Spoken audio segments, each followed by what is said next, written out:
তাহলে আমরা electrophilic aromatic substitution reaction করছি। তার মধ্যে আজকে যে রিঅ্যাকশনটা আমরা আলোচনা করব সেটার নাম হচ্ছে Friedel Crafts reaction.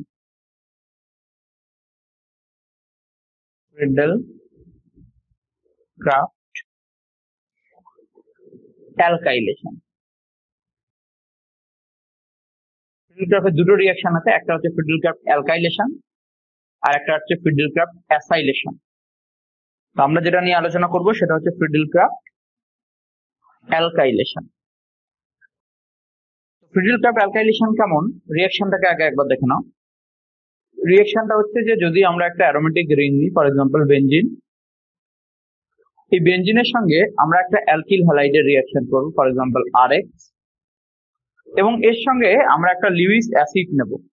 For example most of the cases আমরা লিউইস অ্যাসিডটাকে নিয়ে থাকি অ্যানহাইড্রাস AlCl3। শুধু অ্যানহাইড্রাস AlCl3 নিতে হবে এরকম কোনো ব্যাপার নেই, এছাড়াও অন্য লিউইস অ্যাসিডও নেওয়া যেতে পারে। তো যেটা প্রোডাক্ট তৈরি হয় সেটা হয় হচ্ছে এটা, আর গ্রুপটা ডাইরেক্ট বেনজিন রিং এর সঙ্গে যুক্ত হয়। তো আমরা যদি এই রিঅ্যাকশনটা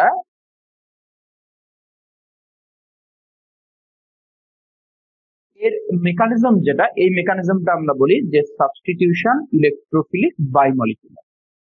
আমরা SN2 SN1 যেরকম পড়েছি সেরকমই এটা সাবস্টিটিউশন ইলেকট্রোফিলিক সাবস্টিটিউশন বাইমলিকুলার, অর্ডার হবে 2। আমরা যদি এর মেকানিজমটাকে একবার দেখার চেষ্টা করি, এর যদি আমরা মেকানিজমটাকে একবার বোঝার চেষ্টা করি, দেখো এই রিঅ্যাকশনটা দুটো স্টেপে হয়। স্টেপ 1 কি,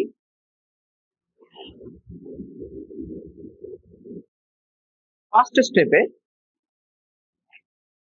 এই যে অ্যালকাইল হ্যালাইড যেটা RX, আমরা এখানে সিম্পলিসিটির জন্য এটাকে RCl কনসিডার করছি, ঠিক আছে। RCl কি করে, AlCl3 এর সঙ্গে প্রথমে একটা লিউইস অ্যাসিড বেস অ্যাডাক্ট তৈরি করে। তাহলে এখানে হচ্ছে লিউইস অ্যাসিড বেস অ্যাডাক্ট, যেটা হচ্ছে এরকম।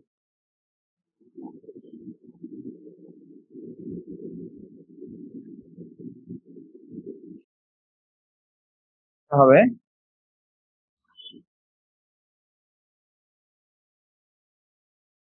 RCl আর এর সঙ্গে আছে AlCl3।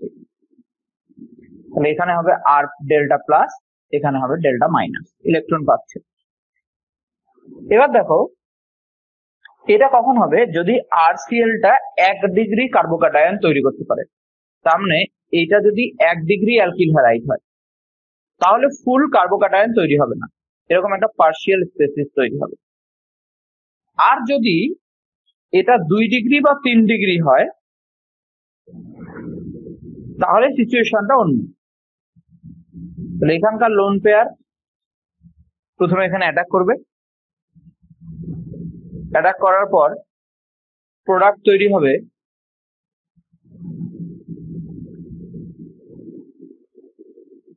RCl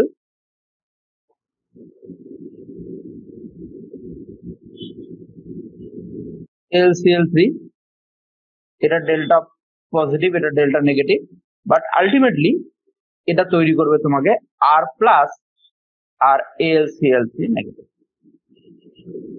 তাহলে বেসিক্যালি ব্যাপারটা কি দাঁড়ালো, এটাকে এইভাবে রিপ্রেজেন্ট করি আমি, যে একটা ফ্রি কার্বোক্যাটায়ন 2 ডিগ্রি বা 3 ডিগ্রির ক্ষেত্রে তৈরি হবে। আর যদি 1 ডিগ্রি হয় তাহলে ফ্রি কার্বোক্যাটায়ন হবে না, সেখানে আর এর উপর ডেল্টা পজিটিভ চার্জ তৈরি হবে। তাহলে এখানে এই স্পেসিসটা ইলেকট্রোফাইল হিসেবে কাজ করবে, আর এখানে আমরা যদি কনসিডার করি তাহলে এখানে R প্লাসটা ইলেকট্রোফাইল হিসেবে কাজ করবে। তাহলে that would be our electrophile, that would be our electrophile. Okay, electrophilic species যেটা হিসেবে আমরা সেটাকে কাজ করব। তো দুটোর মধ্যে যেটাই হোক না কেন, সেকেন্ড স্টেপে কি হবে দেখো,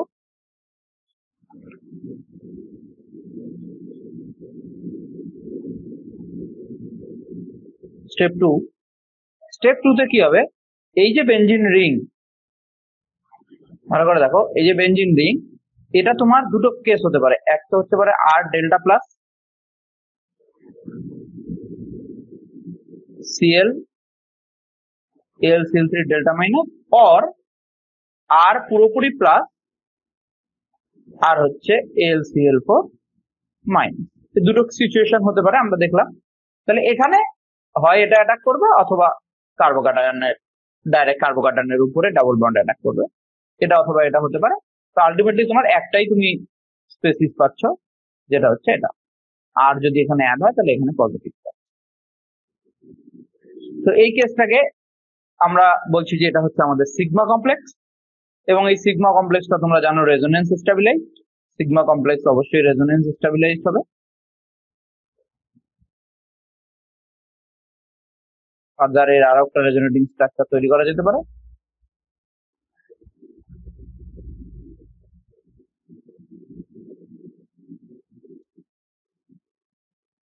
that is the sigma complex. আমরা যদি সিগমা কমপ্লেক্সটার একটা রিয়েল হাইব্রিড কনসিডার করি, তাহলে রিয়েল হাইব্রিডটা হয় এরকম। ওকে, এবার এই রিয়েল হাইব্রিড থেকে আমাদের সাবস্টিটিউট হচ্ছে কি হাইড্রোজেন, তাহলে হাইড্রোজেন সাবস্টিটিউট হয়ে যাবে H+, এবং আমরা পাবো আমাদের যেটা এক্সপেক্টেড প্রোডাক্ট। ঠিক আছে, এবার পুরো জায়গাটাতে দেখো, পুরো জায়গাটাতে আমরা একটা জিনিসকে কনসিডার করছি, সেটা হচ্ছে যে রিয়াকশন যখন হচ্ছে, এই রিয়াকশনের কনসিডারেশনটা ভালো করে খেয়াল করো।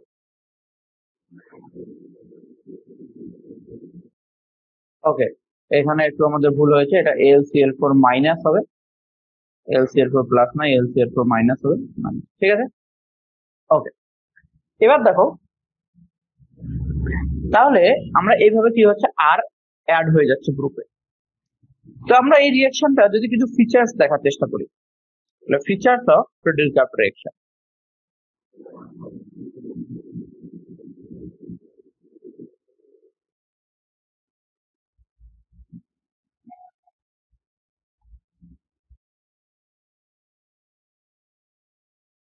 অ্যালকাইলেশনেরই যদি আমরা ফিচার্স দেখার চেষ্টা করি, তো নাম্বার 1 দেখো, আমি যখন বেনজিন রিং এর সঙ্গে ফর এক্সাম্পল আমি রিয়াকশন করাচ্ছি CH3Cl, তো বেনজিন রিং এর সঙ্গে যদি আমি CH3Cl এর রিয়াকশন করি, তাহলে প্রোডাক্ট কি তৈরি হবে? প্রোডাক্ট তৈরি হবে টলুইন। এখন আমার প্রশ্ন হচ্ছে যে টলুইন বেশি রিঅ্যাক্টিভ না বেনজিন বেশি reactive towards electrophilic reaction? Toluene বেশি রিঅ্যাক্টিভ। তাহলে নেক্সট টাইম যখন রিঅ্যাকশনটা হবে, সেখানে তো টলুইনের সঙ্গে রিঅ্যাকশনটা হবে, তার মানে নেক্সট স্টেপে যখন রিঅ্যাকশনটা হবে তখন টলুইন পার্টিসিপেট করবে রিঅ্যাকশন। টলুইন তৈরি হওয়ার পর টলুইন রিঅ্যাকশনে পার্টিসিপেট করবে, এবং এটা কি করবে? এটা দুটো প্রোডাক্ট তৈরি করবে। এক হচ্ছে প্যারা প্রোডাক্ট, তোমরা জানো CH3 গ্রুপ যদি থাকে তাহলে এটা অর্থো প্যারা ডিরেক্টিং হয়, আর একটা অর্থো প্রোডাক্ট, দুটো প্রোডাক্ট তৈরি হবে। এটাকে আমরা বলি জাইলিন। তাহলে বলো জাইলিন বেশি রিঅ্যাক্টিভ না টলুইন বেশি রিঅ্যাক্টিভ? জাইলিন বেশি রিঅ্যাক্টিভ। জাইলিন বেশি রিঅ্যাক্টিভ। তাহলে এটা অথবা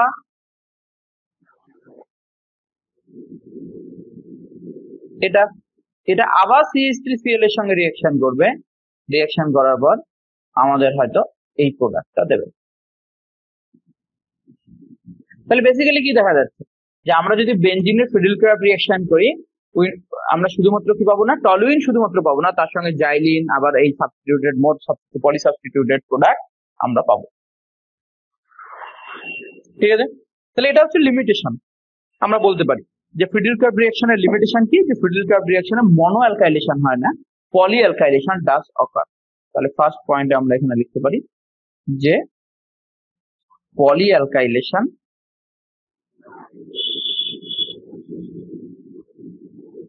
ডাজ অকার। পলি অ্যালকাইলেশন হবে। ঠিক আছে, তাহলে মনো অ্যালকাইলেশন হবে না। আমরা যদি মনো অ্যালকাইলেশনের মধ্যে লিমিট করতে চাই, তাহলে আমাদেরকে এক্সেস কি করতে হবে? সাবস্ট্রেট নিতে হবে, মানে বেনজিনটাকে এক্সেস নিলে তবেই মনো অ্যালকাইলেশন অবধি আমরা করতে পারি। সেকেন্ড, যদি আমরা বেনজিনের এই রিঅ্যাকশনটা করতে চাই, দেখো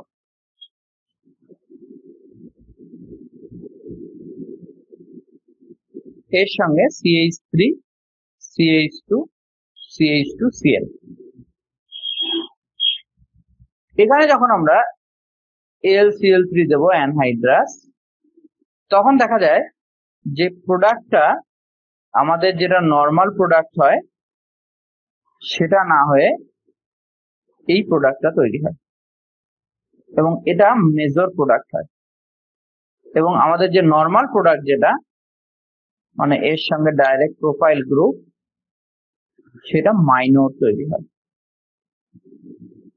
এটাকে আমরা এক্সপ্লেইন করছি এভাবে যে এখান থেকে এটা যখন অ্যানহাইড্রাস AlCl3 এর সঙ্গে ক্লোরিন যখন বন্ড তৈরি করছে তখন এটা ফ্রি কার্বোক্যাটায়ন তৈরি করছে।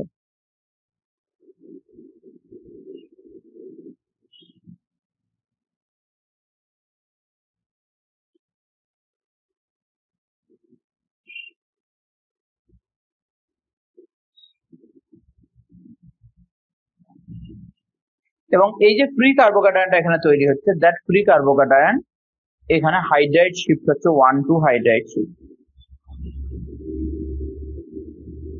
যারা রিঅ্যারেঞ্জমেন্ট সম্পর্কে কিছু জানো না, ইউটিউবে আমার লেকচার আছে রিঅ্যারেঞ্জমেন্ট সম্পর্কে, সেটা দেখে নেবে।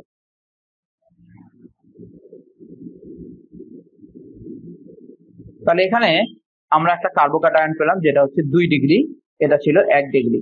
তাহলে 2 ডিগ্রি কার্বোক্যাটায়ন মোর স্টেবল, এই কার্বোক্যাটায়নটা মোর স্টেবল। তাহলে যেটা মোর স্টেবল কার্বোক্যাটায়ন সেটা থেকেই তো মেজর প্রোডাক্ট হবে। তাহলে এটা যখন বেনজিনের সঙ্গে রিঅ্যাকশন করছে, তাহলে বেনজিনের সঙ্গে আমরা তাহলে ইলেকট্রোফাইল হিসেবে এবার দুটো কনসিডার করছি। এক তো এই ইলেকট্রোফাইলটা যেটা আমাকে এই প্রোডাক্টটা দিচ্ছে, আর বেনজিনের সঙ্গে যখন এই ইলেকট্রোফাইলটা রিঅ্যাকশন করছে তখন এই প্রোডাক্টটা আমরা পাচ্ছি। তাহলে মেজর প্রোডাক্ট এটা পাচ্ছি যেহেতু এটা মোর স্টেবল। তার মানে আমরা বলতে পারি যে ফ্রিডল-ক্রাফট রিঅ্যাকশনে রিঅ্যারেঞ্জমেন্ট ডাজ অকার। তাহলে সেকেন্ড হচ্ছে যে রিঅ্যারেঞ্জমেন্ট ডাজ অকার, এটা Friedel-craft reaction, rearrangement does ochre. Third case,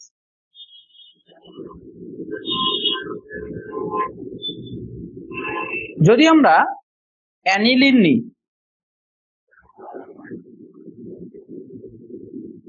aniline এবং এর সঙ্গে মনে করো একটা RCl, এখানে অ্যানহাইড্রাস AlCl3, কি প্রোডাক্ট তৈরি হবে?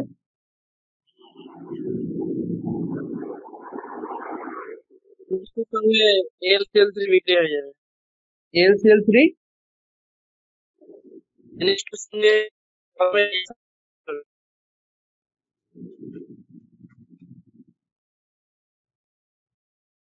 তাহলে তোমরা এটা জানো যে এইখানে এটা হচ্ছে নো রিঅ্যাকশন, এখানে কোনো রিঅ্যাকশন হয় না। কেন রিঅ্যাকশন হয় না এর পেছনে লজিকটা দেখো। লজিকটা হচ্ছে যে যখনই আমি AlCl3 এখানে দেব, AlCl হচ্ছে লিউইস অ্যাসিড, আর এখানে নাইট্রোজেনের উপর লোন পেয়ার অ্যানিলিন একটা লিউইস বেস। তো একটা কথা মনে রাখবে যে যদি কোথাও 1000 অফ রিঅ্যাকশন পসিবিলিটিস থাকে, যে মনে করো 1000টা রিঅ্যাকশন পসিবিলিটিস আছে, তার মধ্যে কোনো একটা রিঅ্যাকশন অ্যাসিড বেস রিঅ্যাকশন, তো অ্যাসিড বেস রিঅ্যাকশনটা সবার প্রথমে হবে এবং সব থেকে দ্রুত হবে। তাহলে আমরা বলি acid base reaction is the first reaction and the first reaction. First হবে এবং ফার্স্ট হবে, সবার প্রথমে হবে এবং সবচেয়ে দ্রুত হবে, সেটা হচ্ছে অ্যাসিড বেস রিঅ্যাকশন। তো অ্যাসিড বেস রিঅ্যাকশন এখানে হবে। তাহলে অ্যাসিড বেস রিঅ্যাকশন যদি হয় তাহলে নাইট্রোজেন লোন পেয়ার দিয়ে AlCl3 এর সঙ্গে বন্ড করবে এবং এটা একটা অ্যাডাক্ট তৈরি করবে। তাহলে আমরা যতটা AlCl3 ইউজ করব সেই AlCl3টা কিন্তু পুরোপুরি কনজিউম হয়ে যাবে, আমার কিন্তু রিঅ্যাকশনে পার্টিসিপেট করবে না। এবার তবুও যদি আমরা এক্সেস AlCl3 ইউজ করি, কিন্তু মনে রাখবে AlCl3 এখানে আমরা কি হিসেবে ইউজ করছি? ক্যাটালিস্ট হিসেবে, ক্যাটালিটিক অ্যামাউন্টে ইউজ করি। কিন্তু যদি আমরা এক্সেস ইউজ করি ফর এক্সাম্পল, তবুও রিঅ্যাকশন পসিবল হবে না, কারণ নাইট্রোজেন এখন ইলেকট্রন উইথড্রয়িং হয়ে গেছে, তাই না? নাইট্রোজেনের উপর পজিটিভ চার্জ মানে it is electron withdrawing group, আর Friedel Crafts reaction is electrophilic reaction. তার মানে আমাদের বেনজিন রিং এর মধ্যে ইলেকট্রন ডেনসিটি বেশি দরকার। যেহেতু এখানে আমরা দেখতে পাচ্ছি তাহলে বেনজিন রিং এ ইলেকট্রন ডেনসিটি কম, তার মানে এখানে রিঅ্যাকশনটা বেনজিন রিং এ হবে না। ফোর্থ, আমরা যদি নাইট্রোবেনজিন নিই NO2, অথবা আমরা যদি এরকম একটা গ্রুপকে কনসিডার করি NR3+, এদেরকে যদি আমরা ঠিক একই রকম ভাবে RCl আর অ্যানহাইড্রাস KLCl3 দিয়ে রিঅ্যাকশন করাই, তাহলেও আমরা দেখতে পাবো যে এক্ষেত্রেও এটা হবে no reaction. Exactly same reason বলতে পারো যে নাইট্রো গ্রুপ একটা ইলেকট্রন উইথড্রয়িং গ্রুপ। নাইট্রো গ্রুপটা কি ধরনের গ্রুপ বলেছিলাম আমরা, বলো? -M আর -I, তাই তো? আর এটাও ইলেকট্রন উইথড্রয়িং গ্রুপ, তো এটা বেনজিন রিং ইলেকট্রন ডেনসিটি এতটাই কমিয়ে দেবে যে এরা রিঅ্যাকশনে পার্টিসিপেট করবে না। এই জন্য আমরা বলি যে নাইট্রোবেনজিন ইজ ইউজ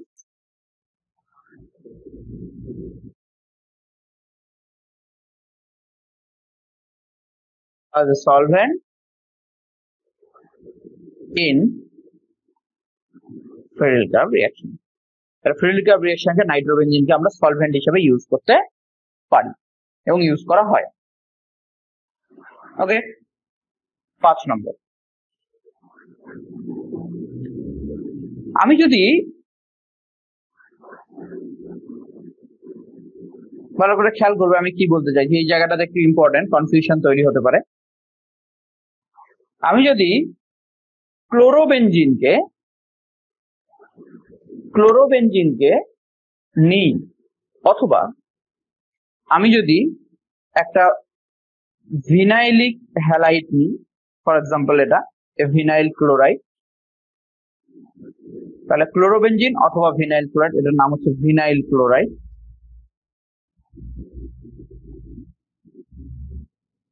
ক্লোরোবেনজিন বা ভিনাইল ক্লোরাইড যদি নিই, এদেরকে আমরা ইউজ করতে পারবো না as RX in Fredel-Crab reaction. ভালো করে শুনবেন, এই দুটোকে আমরা যদি RX হিসেবে কনসিডার করি এবং এটা যদি রিঅ্যাকশন করাই উইথ বেনজিন, বেনজিনটা হচ্ছে আমার কোনটা অ্যারোমেটিক রিং, আর এরা হচ্ছে RX। ভালো করে বুঝবো কোন জায়গাটা বলছি আমি। বেনজিনটা হচ্ছে অ্যারোমেটিক রিং আর এটা হচ্ছে RX আমি যদি কনসিডার করি, এবং আমি যদি এর সঙ্গে AlCl3 দিই, অ্যানহাইড্রাস AlCl3, তাহলে আমরা দেখবো নো রিঅ্যাকশন। তাহলে Fredel-Crab রিঅ্যাকশনে ক্লোরোবেনজিন বা ভিনাইল ক্লোরাইডকে অ্যাজ RX হিসেবে আমরা ইউজ করতে পারবো না। বাট আমি যদি ক্লোরোবেনজিনকে আমি যদি সাবস্ট্রেট হিসেবে ইউজ করি আর রিএজেন্ট হিসেবে মনে করো CH3Cl ইউজ করলাম, অ্যানহাইড্রাস AlCl3, তাহলে এক্ষেত্রে প্রোডাক্ট কিন্তু পসিবল হবে। এই জায়গাটা বোঝার চেষ্টা করবে।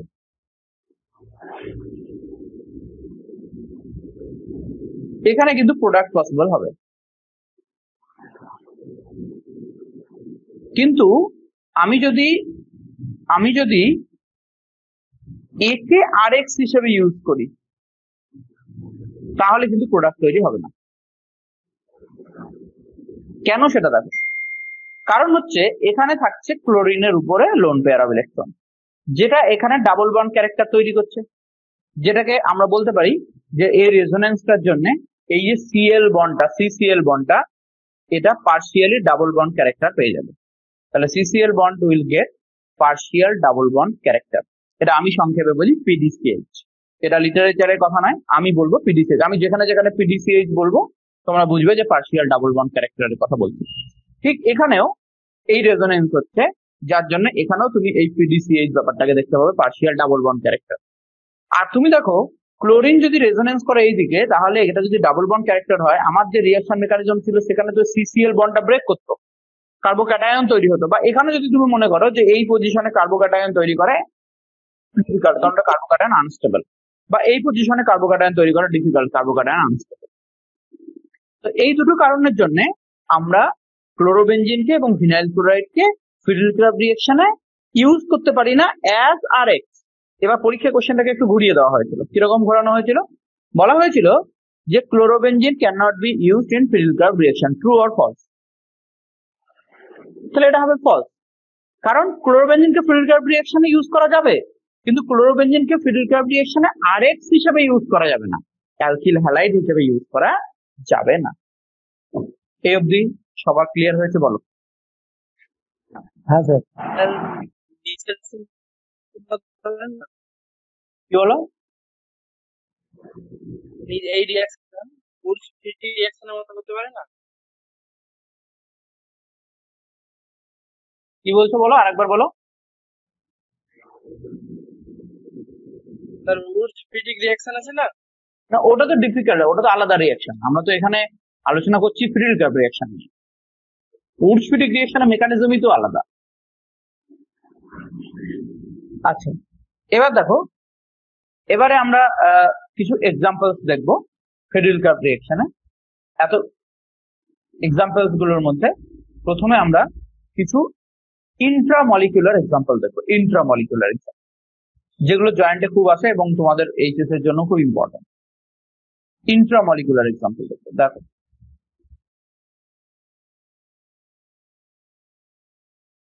এটা নিলাম অ্যালকিল হ্যালাইড হিসেবে, মানে পুরো সাবস্ট্রেট, এবং এটা নিলাম আমি।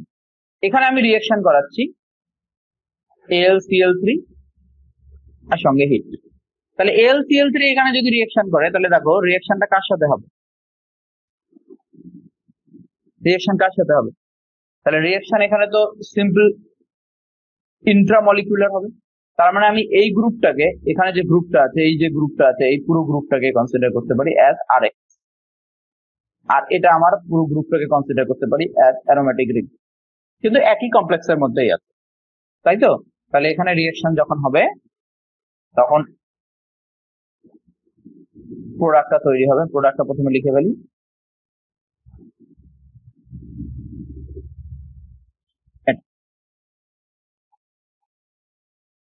মানে তুমি ব্যাপারটাকে এভাবে বুঝতে পারো যে প্রথমে AlCl3 ক্লোরিনের সঙ্গে একটা অ্যাডাক্ট তৈরি করবে,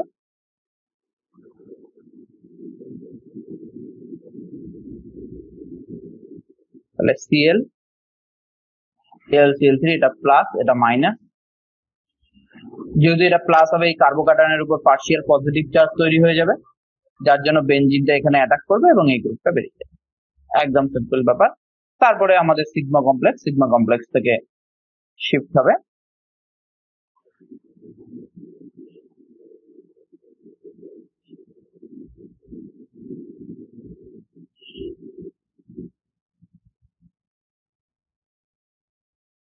রেজোনেন্স স্টেবিলাইজড।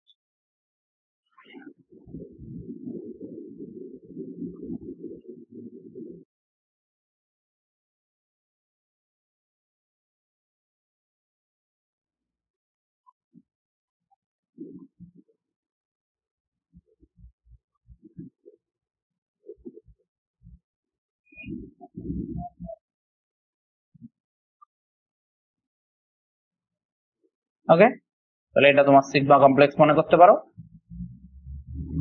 আর ফাইনালি যদি সিগমা কমপ্লেক্স থেকে প্রোডাক্ট লিখতে হয়, তাহলে এখান থেকে হাইড্রোজেনটা ট্রান্সফার হয়ে যাবে, H প্লাস বেরিয়ে গেল, তোমার প্রোডাক্ট তৈরি হবে। ঠিক আছে, তো এটা হয়ে গেল তোমার একটা প্রোডাক্ট যেটা তৈরি হবে। ঠিক আছে, এরকম এক্সাম্পল দেওয়া যেতে পারে। নাম্বার 2, বেনজিন নিলাম এবং এর সঙ্গে রিঅ্যাকশন করাচ্ছি। দেখো Cl CH CH3 CH2 CH2 CHCl CH3,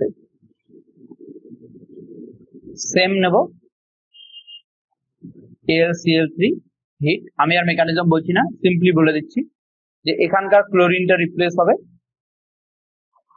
এই কার্বনটার সঙ্গে বেনজিন রিং এর কার্বনটা অ্যাটাচ হবে। তাহলে ফার্স্ট স্টেপে তুমি প্রোডাক্ট পাবে একটা এরকম, দেখো ঠিক কিনা, CH CH3 CH2 CH2 CH CH3 and Cl। Further এটার আবার রিঅ্যাকশন হবে, যেখানে এই কার্বনটা ডাইরেক্ট এই কার্বনটার সঙ্গে অ্যাটাচ হবে। তাহলে পরের বার যদি আবার AlCl3, ওটা তো থাকছেই ওখানে ক্যাটালিস্ট, ওটা তাহলে ফাইনাল প্রোডাক্ট তোমার হয়ে যাবে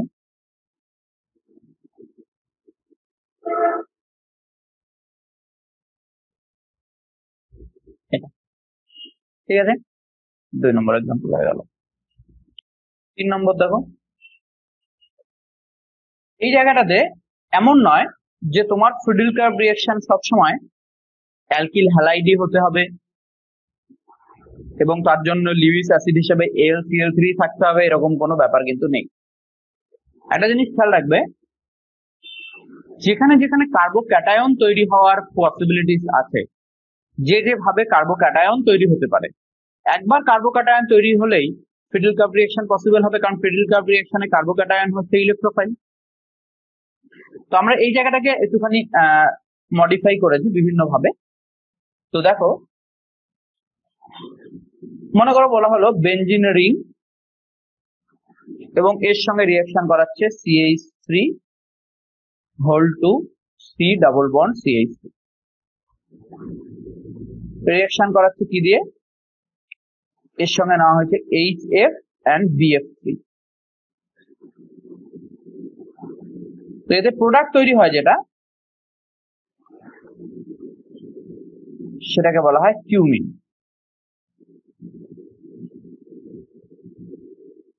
এখন এই প্রোডাক্টটা কিভাবে তৈরি হলো সেটা একবার দেখো। তাহলে এটার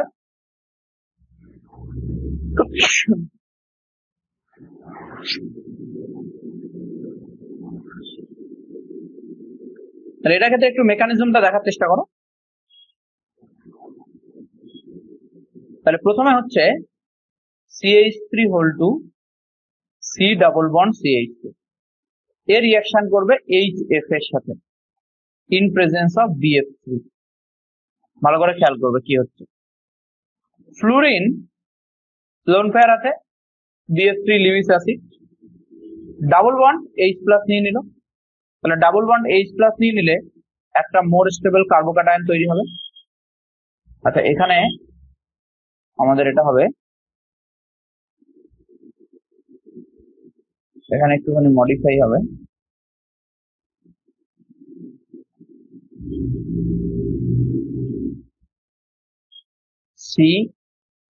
CH3 হোল 3 হবে, ঠিক আছে না? তাহলে এখানে দেখো কার্বোক্যাটায়ন তৈরি হবে এটা,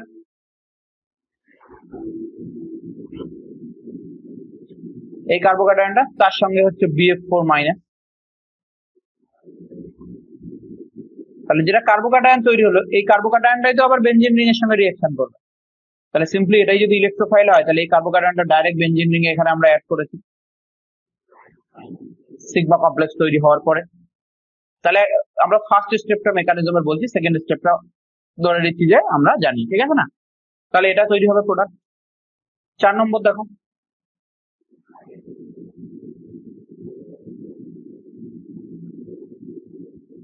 বেনজিন নেওয়া হলো, এর সঙ্গে রিঅ্যাকশন করাচ্ছি CH3COH টারশিয়ারি বিউটানল, আর এর সঙ্গে আমি রিঅ্যাকশন করাচ্ছি H2SO4 or H3PO4, same product.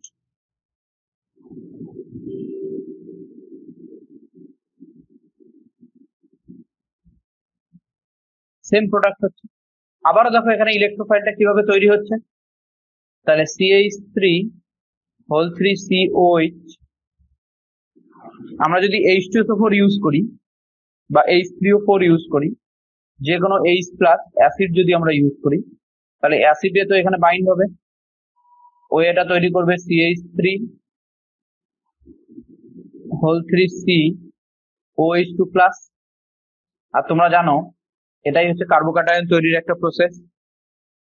তাহলে এখান থেকে তোমার কার্বোক্যাটায়ন তৈরি হয়ে গেল CH3 হোল 3 C প্লাস, আর যে কার্বোক্যাটায়নটাই তোমার এখানে অ্যাটাচ হবে, তাহলে প্রোডাক্ট এটা। 5 নম্বর, benzene ring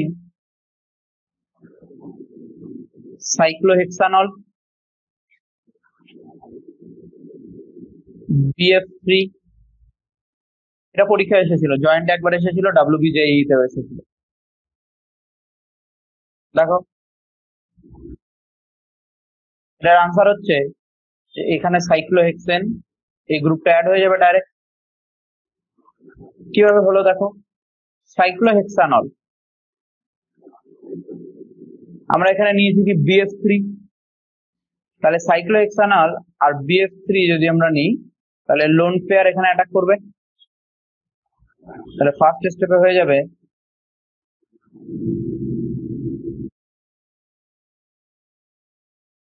OH plus BF3 minus. Finally এখান থেকে গ্রুপটা বেরিয়ে যাবে, গিয়ে প্রোডাক্ট দেবে তোমাকে এখানে কার্বোক্যাটায়ন। আর এখানে যদি ক্যাটায়ন হয় এটাই ডাইরেক্ট বেঞ্জিন রিং এর সঙ্গে যুক্ত হবে, যেখানে কার্বোক্যাটায়ন হবে ওটাই ডাইরেক্ট বেঞ্জিন রিং এর সঙ্গে যুক্ত হবে, তাই না? আমরা পরের স্টেপটা করছি না। আর এর সঙ্গে সাইড হিসেবে হচ্ছে BF3 মাইনাস। ওকে, তাহলে এটাই হচ্ছে আমার এখানে কি হয়ে গেল, ইলেকট্রোফাইল, এবং এই ইলেকট্রোফাইলটা পার্টিসিপেট করছে রিঅ্যাকশনে। 6 নম্বর,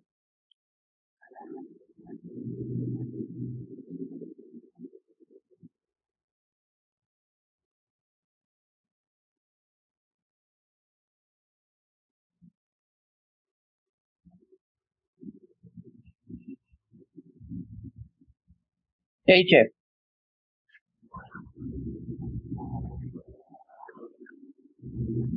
ওকে, এটা এখানে লিকুইড লিখবে ব্র্যাকেটে HF যদি নিই আমরা তাহলে প্রোডাক্ট তৈরি হয় এটা,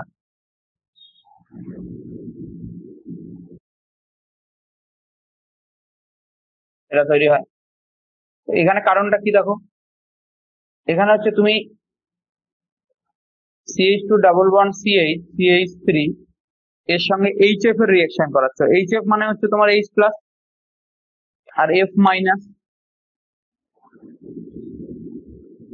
তাহলে H প্লাস যদি আসে এখান থেকে তাহলে H প্লাস তো এখানে যুক্ত হবে, মোর স্টেবল কার্বোক্যাটায়ন তৈরি করবে।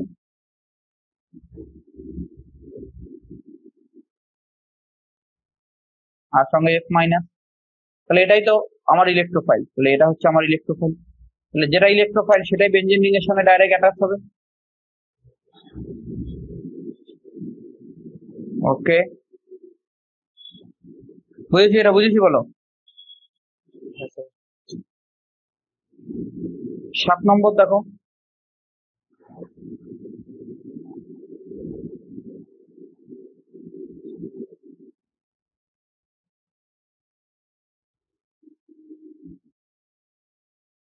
বেঞ্জিন রিং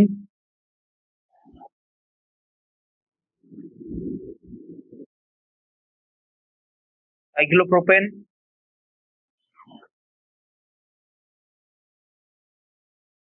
AlCl3, প্রোডাক্ট হচ্ছে এটা।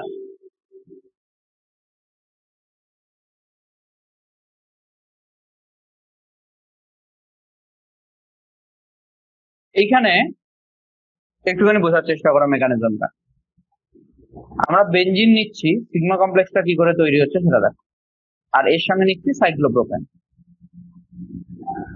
তো এটা এরকম তুমি কনসিডার করতে পারো, যদিও কনসিডার করাটা উচিত নয়। সেটা হচ্ছে যে আমি যদি এই বন্ডটাকে ব্রেক করি মনে করো ফর এক্সাম্পল, তাহলে এইদিকে প্লাস আর এইদিকে মাইনাস এরকম লিখতে পারি। তাহলে যে দিকটা প্লাস সেই দিকটা ইলেকট্রোফাইলের মতো কাজ করবে, আর যে দিকটা মাইনাস সেই দিকটা কিসের মতো কাজ করবে, নিউক্লিওফাইলের মতো, কিন্তু রিঅ্যাকশন ইলেকট্রোফিলিক।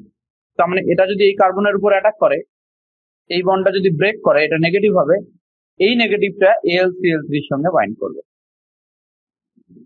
তাহলে আলটিমেটলি কি তৈরি হলো দেখো, তোমার তৈরি হলো সিগমা কমপ্লেক্স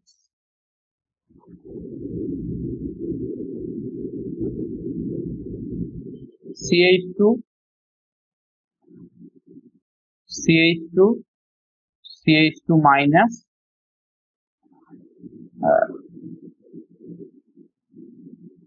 এখানে AlCl3 মাইনাস, এরকম হচ্ছে। এবার যদি এইচ প্লাস ছেড়ে দেয়, এই এইচ প্লাসটাই এখানে চলে যাবে, এই মাইনাসে চলে যাবে, এখানে Cl3 এখানে চলে যাবে, তাহলে এটা minus H plus plus H plus আমরা বলতে পারি। তাহলে আলটিমেটলি প্রোডাক্ট হয়ে গেল CH2 CH2 CH3। ঠিক একই রকম এই প্রোডাক্টটা তোমরা বলো দেখি কি হবে। Benzene ring,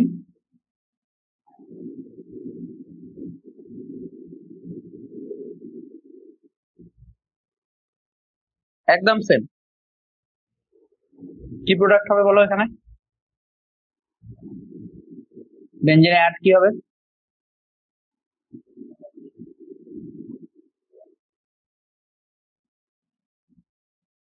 CH2 CH2OH।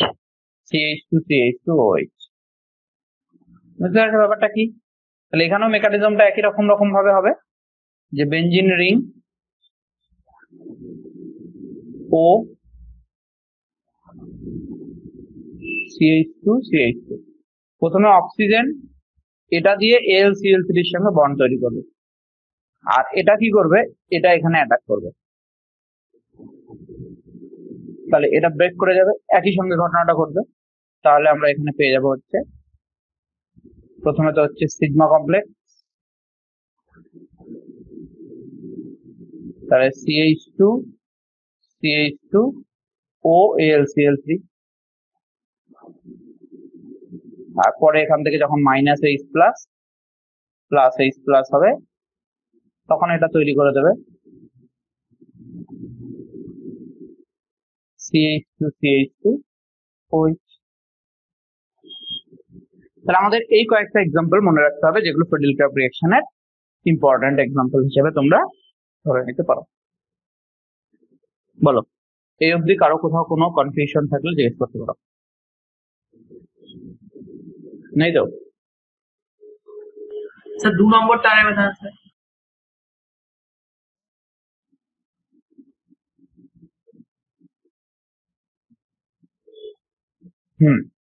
বলো।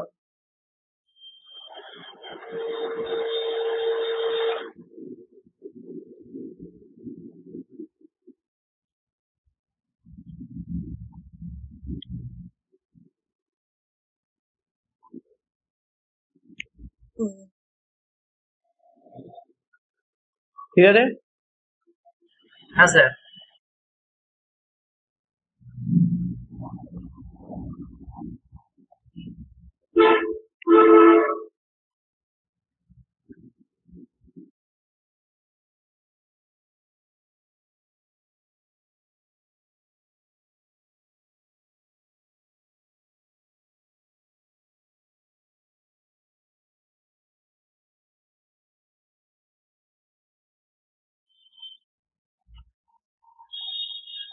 ওকে, এবার দেখো,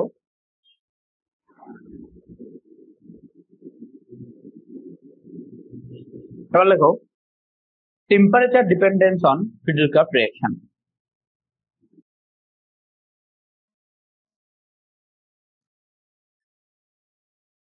এরকম লেখো, effect of temperature on Friedel Crafts reaction.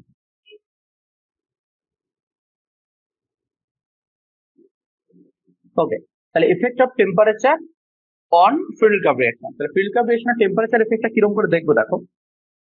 একটা এক্সাম্পল প্রথমে নিই, তারপরে তোমরা এই জায়গাটাকে বোঝার চেষ্টা করবে। এটা এইমস এ এসেছিল কোশ্চেনটা। তাহলে এইমসে তো নর্মাল কোশ্চেন আসে না, তোমরা বুঝতেই পারছো। এখানে এখন তো সব একই রকম হয়ে গেছে। তাহলে দেখো কোশ্চেনটা কিরকম ছিল, যে CH3Cl আর AlCl3 আমরা নিয়েছি, রিঅ্যাকশন করেছি আর 0°C। প্রোডাক্ট কি হতে পারে? আমাদের নর্মাল যা প্রোডাক্ট আমরা এক্সপেক্ট করছি সেটাই, অর্থ প্রোডাক্ট আর প্যারা প্রোডাক্ট।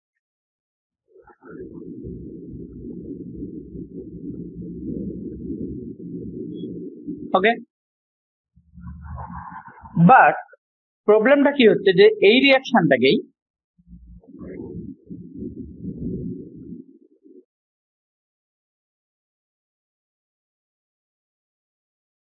যদি আমরা 80 ডিগ্রি টেম্পারেচারে করি তাহলে প্রোডাক্ট হয় মেটা প্রোডাক্ট।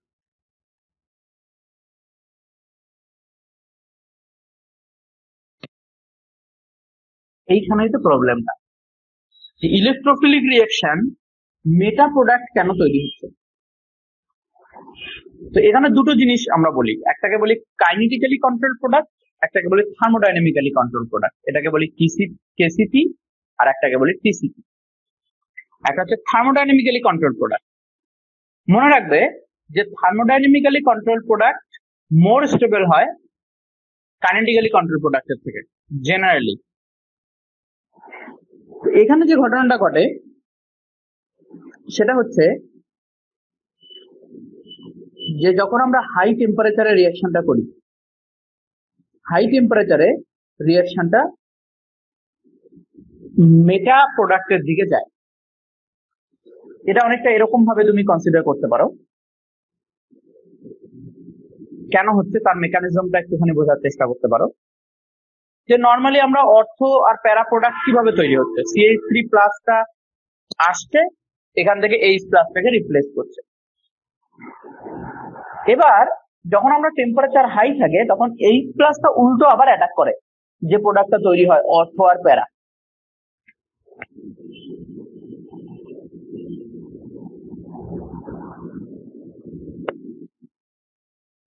মানে আমাদের প্রথমে তো তৈরি হলো অর্থ প্যারা, তাহলে মনে করো প্রথমে এটা তৈরি হয়ে গেল, অর্থ প্রোডাক্ট তৈরি হলো আর প্যারা প্রোডাক্ট তৈরি হলো, তাহলে এটা তৈরি হলো। এবার যখন টেম্পারেচার হাই টেম্পারেচার থাকবে তখন কি করবে, এটা তো H+ বেরিয়ে গেছিল, যে H+টা বেরিয়ে যাবে সেই H+টাই আবার উল্টো একে অ্যাটাক করবে। তাহলে H+ যদি আবার অ্যাটাক করে তাহলে কার্বোক্যাটায়ন তৈরি হবে।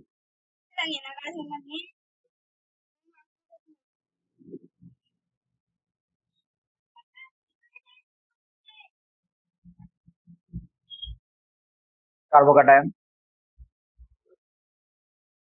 এখানে যদি দেখি আমি,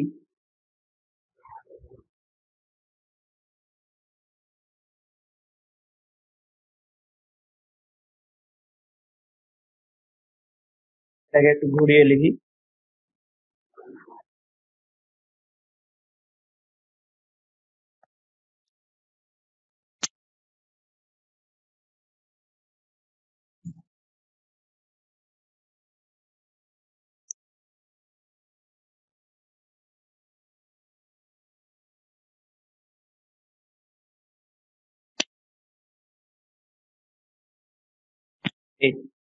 এরপরে যেটা হয় সেটা হচ্ছে এই মিথাইল গ্রুপটা এখান থেকে এখানে শিফট করে মোর স্টেবল হওয়ার জন্য, কারণ আগে এই মিথাইলটা আর এই মিথাইলটার মধ্যে একটা স্টেরিক হিন্ড্রেন্স ছিল, মেটা পজিশনে গেলে সেটা মোর স্টেবল হবে। এই কথাটা খেয়াল রাখবে যে মেটা প্রোডাক্ট যেটা, এটা কিন্তু মোর স্টেবল থার্মোডাইনামিক্যালি। মানে থার্মোডাইনামিক প্রোডাক্ট যদি আমরা লিখি তাহলে থার্মোডাইনামিক্যালি এটা হচ্ছে মোর স্টেবল প্রোডাক্ট। তাহলে এখানে কার্বোক্যাটায়ন চলে গেল, আর এটা ফাইনালি তোমাকে প্রোডাক্ট দেবে এখান থেকে H+ বেরিয়ে গেলে মেটা।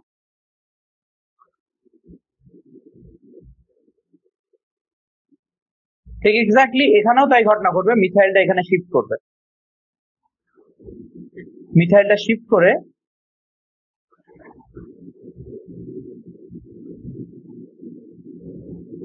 তাহলে কার্বোক্যাটায়ন এখানে তৈরি হবে। এবার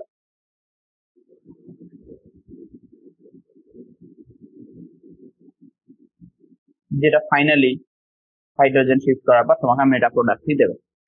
তাহলে বেসিক্যালি কি ঘটলো ঘটনাটা, যেটা আমার এটা এটা এটা প্রত্যেকটাই রিভার্সিবল। হ্যাঁ, প্রত্যেকটাই রিভার্সিবল, খেয়াল রাখবে প্রত্যেকটা স্টেপই হচ্ছে রিভার্সিবল। তাহলে আমার কি হলো, হায়ার টেম্পারেচারে আমার কোন দিকে যাবে, মোর স্টেবল মেটার দিকে যাবে, আর যখন লোয়ার টেম্পারেচারে আমরা দেখবো তখন অর্থ আর প্যারা এই দুটো প্রোডাক্ট তৈরি হবে। তাহলে এই জায়গাটা আমার মনে রাখতে হবে যে কাইনেটিক্যালি কন্ট্রোল প্রোডাক্ট আর থার্মোডাইনামিক্যালি কন্ট্রোল প্রোডাক্ট এটা ফিডেল রিঅ্যাকশনে কিন্তু ইম্পর্টেন্ট। তো যেটা কোশ্চেন এসেছিল পরীক্ষায় সেটা দেখো, পরীক্ষায় যে কোশ্চেনটা এসেছিল সেটা ছিল এরকম। কোশ্চেনটা এসেছিল, বেঞ্জিন নিয়েছি, রিঅ্যাকশন করানো হচ্ছে CH3CH2Cl, এর সঙ্গে AlCl3 100 ডিগ্রি সেন্টিগ্রেড, বলো তো প্রোডাক্ট কি হবে?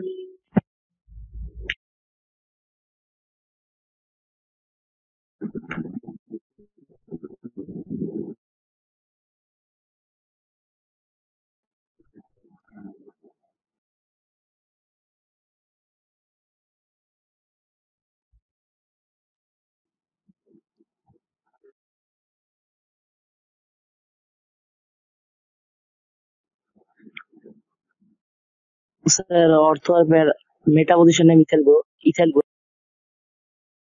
অপশন কি ছিল জানো তো? অপশন গুলো এরকম ছিল, কনফিউজিং অপশন।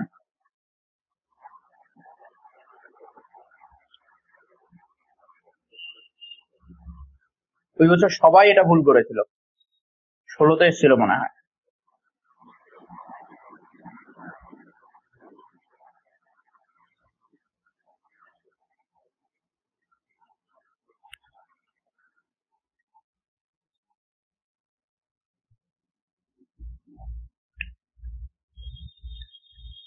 কি মনে হয় কোনটা অ্যান্সার হবে? স্যার ডি হচ্ছে ডি না ডি স্যার। অ্যান্সার ছিল ডি। কি করে স্যার? 100 ডিগ্রি সেন্টিগ্রেড কোন প্রোডাক্ট হবে? থার্মোডাইনামিক্যালি কন্ট্রোলড প্রোডাক্ট, মেটা প্রোডাক্ট। তাহলে মেটা প্রোডাক্ট তো এটাই আছে। তাহলে অর্থ প্যারা তো হবে, কিন্তু সেটা শিফট করে মেটাতে চলে যাবে, গ্রুপগুলো মেটাতে যাবে, মোর স্টেবল হবে।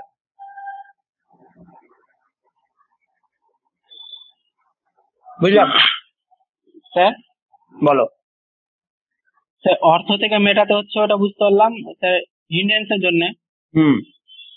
প্যারা থেকে কেন মেটাতে হচ্ছে? অ্যাকচুয়ালি ঘটনাটা হচ্ছে তোমার তো প্রোডাক্ট তো একটা তৈরি হবে না, প্রোডাক্ট তো তোমার এইরকম হবে, ইথাইল ইথাইল আর ইথাইল, এই প্রোডাক্টটাও তো তৈরি হবে।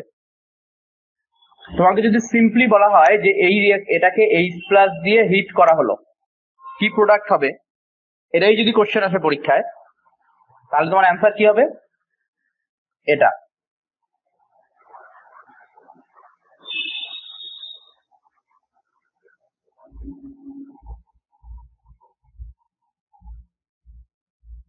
কেন বলো? কারণ এখানে তো স্টেরিক হিন্ড্রেন্স আছে, তাহলে এ যদি শিফট করে মেটাতে আসে, তাহলে এই ইথাইলটার সঙ্গে স্টেরিক হিন্ড্রেন্স হবে। বুঝতে পেরেছো কি? তাহলে প্রথমে তো এই পজিশনে যদি চলে আসে এটা শিফট করে, তাহলে তো এই ইথাইলটার সঙ্গে তখন স্টেরিক হিন্ড্রেন্স হবে, ওই ইথাইলটা তখন এইদিকে শিফট করে যাবে। তাহলে আলটিমেটলি তিনটে এমন ভাবে শিফটেড হবে যেন তাদের মধ্যে রিপালশন সবচেয়ে কম হয়।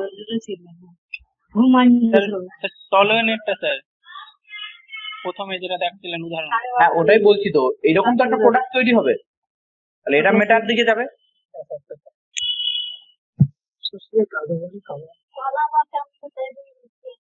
স্যার এই কোশ্চেনের আগে যেটা করালেন ওটা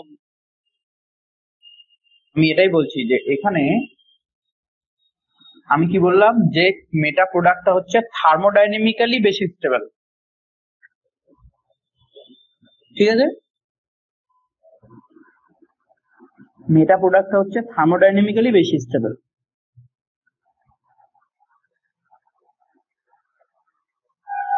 ওকে, তাহলে এই অবধি হয়ে গেল আমাদের ফিডেল-ক্রাফট রিঅ্যাকশন। বলো, কারো কোনো ডাউট আছে, কারো কোনো কোশ্চেন আছে? ফিডেল-ক্রাফট রিঅ্যাকশন আমাদের বইয়ে সব জায়গাতেই আছে, দেখবে সব জায়গাতে আমরা এই রিঅ্যাকশন গুলোকে কিন্তু এনকাউন্টার করব।